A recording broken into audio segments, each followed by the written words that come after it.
Hi, Attorney Andrew Thompson with the Thompson Law Office again. We're going to talk about an issue that you can find all over the internet and talk about it really in terms of how it's applied under Indiana law. That issue is the securitization of mortgages. What's meant by securitization of mortgage is that when you closed on a mortgage and left the room, what happened with the mortgage document that you sign is eventually that piece of paper or a facsimile copy ended up somewhere in the hands of a financial institution, a broker, a securities underwriter, an investment firm, probably on Wall Street, that created a packages of mortgages that were somewhat like yours in value and creditworthiness to sell to Fannie Mae, Ginnie Mae, to other investors. Okay, and in doing that, though, there's a series of problems. The process itself is actually legitimate, let's say, somewhat questionable in some respects. But let's talk about how that works. Okay, what a mortgage is a security instrument on real estate. So it says that two things have happened. There's a debt created, and that debt is secured to be paid not only by the good faith and cash flow of the borrower, but in the event that those payments aren't met, the property interest can revert back to the holder of that mortgage. Okay, now the key is, who is the holder of that mortgage? Who has the right to act on that? Now, the real debt in the process, the real instrument that evidences or creates a debt on the property is through the promissory note itself, not the mortgage. There's different documents. You signed a promissory note and a mortgage. Now, a promissory note, like a check that you would write out of your checkbook, is in essence, a negotiable instrument, and it can be endorsed from one holder of that note to another.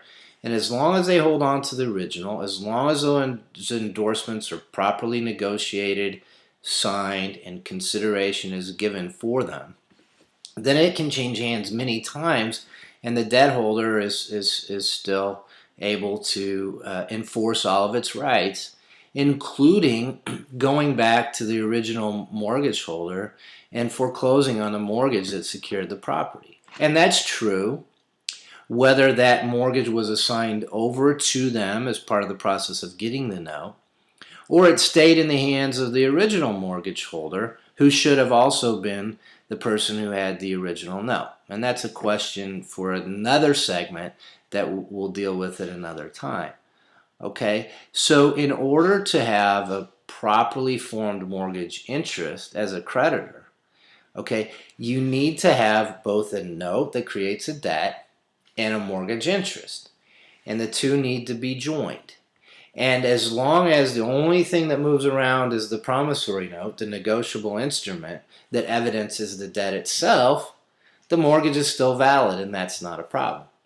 When it can become a problem, and should be a problem, and the legal theory is that it is a problem under the law, is when that mortgage is transferred at any point in time to a party who doesn't have an attached interest in the debt. Okay, so let's say that at your closing, you were doing business with First Mortgage Origination. And First Mortgage Origination brought you a promissory note from First National Bank and a mortgage that made First National Bank the mortgagee. Okay? Well, the interests are attached. First National Bank, as you know, if you don't pay their loan, they're going to foreclose on your home and they're going to take it back, and it'll ultimately be owned by First National Bank. That's all well and good. In fact, it's still well and good if First National Bank assigns that note to Bank A, and then to Bank B, and then to Bank C. Any one of them, as long as the mortgage interest stays where it is, or originally recorded with and by First National Bank, Bank C can even then come back and foreclose on that interest.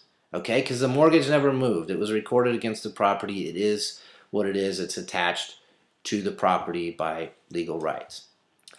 Now, in the situation where First National Bank then assigns the mortgage to someone else in, let's say, Wall Street Investors Club, okay, and separates it from the promissory note, well, Wall Street Investors Club now has a mortgage that I suppose they may be able to securitize. They have a mortgage interest and they can record that assignment.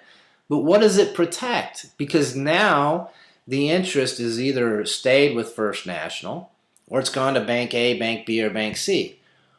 Any of those entities have the interest in collecting on a debt, okay, if they can prove the propriety of the endorsements, but they don't have an interest in the mortgage. So they have no security. Basically, they have an unsecured debt. It's more like a credit card than a mortgage at this point. And the mortgage holder has nothing, has no debt that it can secure, and thereby, under the law, under very old law in Indiana and throughout and under the law of the land of the Supreme Court of the United States, they've created a nullity under the law, which means that either the best case scenario for the creditor is it reverts back to the original mortgage holder, but more accurately, what they've done is entirely destroyed the security interest, and that mortgage means no more than any lien that might be recorded in the abstract that isn't securing any particular debt. Okay, because Wall Street Investors Club, the new mortgage holder, the assignee of the mortgage, did not have an interest in any debt on the property, and therefore their mortgage interest doesn't mean anything. Now, this is very complex legal theory, and the state of the law on these issues is somewhat uncertain at this point. Again, as I said, there's 19th century law that talks about the concept of a nullity, but determining what that means when you get into a foreclosure situation or a case that's called a quiet title action, where you determine who's got actual rights to title on a property, is a very, very different question. And it needs to be considered carefully.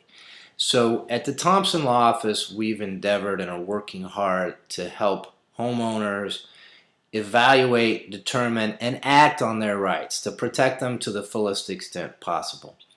Besides what happens with the mortgage itself, there are other problems, other issues that arise, and you should be protected. Please give us a call at our office today. Let's talk further about what your rights are in your mortgage.